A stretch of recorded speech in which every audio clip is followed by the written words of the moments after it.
He's the world's top diplomat, but with Ban Ki-moon's time in charge coming to an end, thoughts are now turning to who's going to replace him.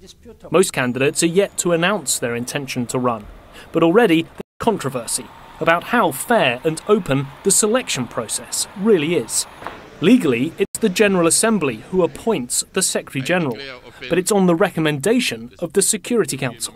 And when it comes down to it, the Council only ever suggests one name, the person it wants. Here's the problem. There are 193 UN member countries, but it's the 15-member Security Council that gets the say in who's selected.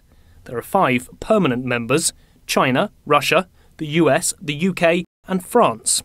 A candidate needs at least 9 yes votes from the Council, so if any one of the 5 permanent members votes no, the candidate is instantly rejected.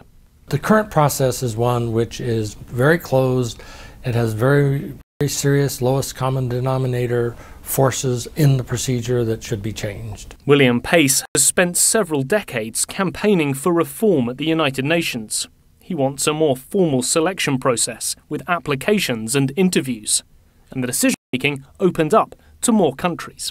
The procedure now is one, basically, we're leaving it to the United States, Russia and China to try and come to an agreement on an individual that they could work with as Secretary General. It is a process that will be very dangerous this time with the very bad relations between these principal veto member governments in the Security Council. There's never been a Secretary General from Eastern Europe, so many feel it's their turn. But the current crisis in Ukraine may rule out that region.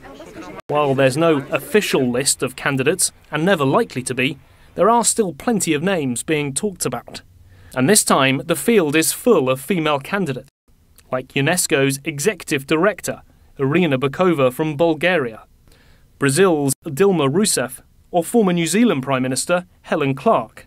And leading the men, it's Australia's former Prime Minister Kevin Rudd. But the Secretary-General is usually a lesser-known figure from a less prominent country. So in the past, they've come from places like Peru and Myanmar. More recently, we've had Boutros Ghali from Egypt, Kofi Annan from Ghana, and Ban Ki-moon, the Foreign Affairs and Trade Minister from South Korea.